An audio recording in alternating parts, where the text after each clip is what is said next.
Assalamualaikum, apa kabar anak-anak? Semoga senantiasa diberikan kesehatan yang prima ya.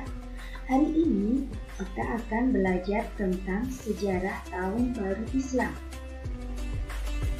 Di negara kita mengenal dua sistem penanggalan, yaitu sistem penanggalan solar atau matahari dan sistem penanggalan lunar atau bulan.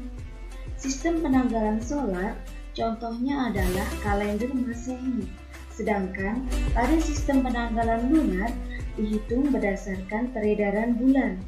Ada beberapa penanggalan lunar yang dikenal oleh masyarakat Indonesia, di antaranya adalah penanggalan Jawa, penanggalan Cina, dan penanggalan Hijriah.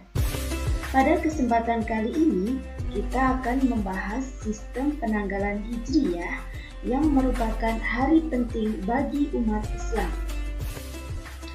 Tahun Baru Hijriah atau Tahun Baru Islam merupakan suatu hari yang penting bagi umat Islam karena menandai peristiwa penting yang terjadi dalam sejarah Islam.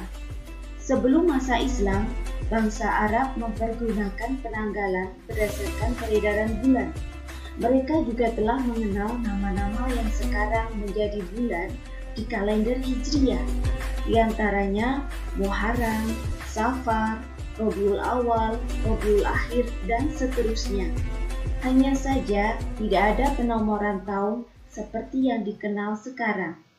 Mereka hanya menandai tahun dengan peristiwa penting yang terjadi pada tahun itu, seperti tahun gajah, tahun renovasi Ka'bah, dan lain-lain. Pada masa Rasulullah dan Khalifah Abu Bakar, penamaan tahun berdasarkan kejadian masih digunakan. Misalnya, tahun kesedihan, tahun perang Badar, dan sebagainya. Barulah pada masa Khalifah Umar bin Khattab, penanggalan khusus untuk umat Islam dirilis. Penetapan penanggalan Hijriah mulai dilakukan pada tahun ketiga pemerintahan Umar dan 17 tahun setelah peristiwa hijrah.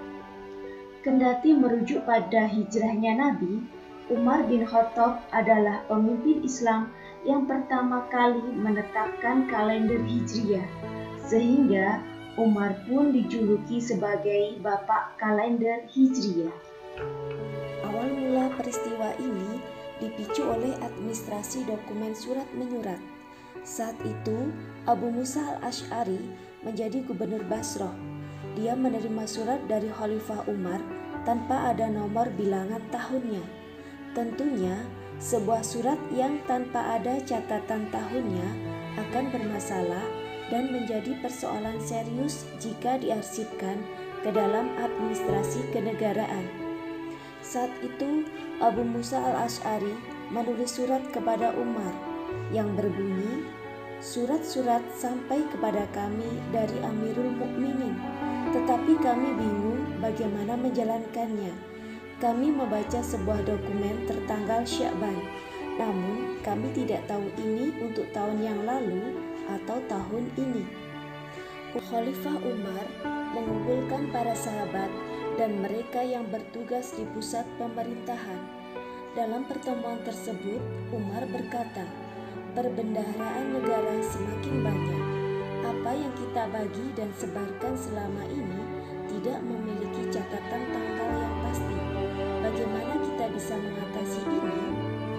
Dari peristiwa inilah para sahabat melihat pentingnya umat Islam memiliki penanggalan sendiri.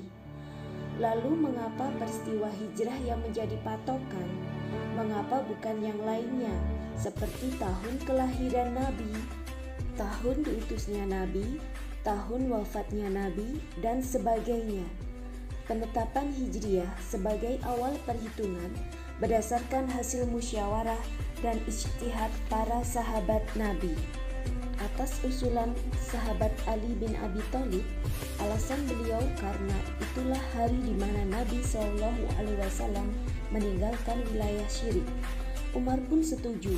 Beliau menegaskan bahwa hijrah itu telah memisahkan antara yang hak dan yang batil, antara Islam dan kekufuran.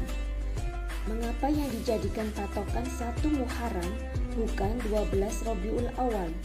Ibnu Hajar al-Asqalani mengutip penjelasan As-Suhaili bahwa dasar penetapan sahabat itu merujuk pada firman Allah dalam Al-Quran surat At-Taubah yang artinya, sungguh masjid yang dibangun berdasarkan ketakwaan sejak hari pertama itu lebih pantas dijadikan tempat engkau melaksanakan sholat di sana. Para sahabat memahami bahwa yang dimaksud hari pertama di ayat ini bukan hari pertama secara mutlak, tetapi hari pertama yang sudah definitif, yaitu hari ketika Nabi tiba di Kuba, hari di mana Islam mendapat kemuliaan. Nabi SAW juga bisa beribadah kepada Allah dengan aman dan tenang. Karena itu, hari yang dijadikan patokan penanggalan adalah hari pertama kemenangan.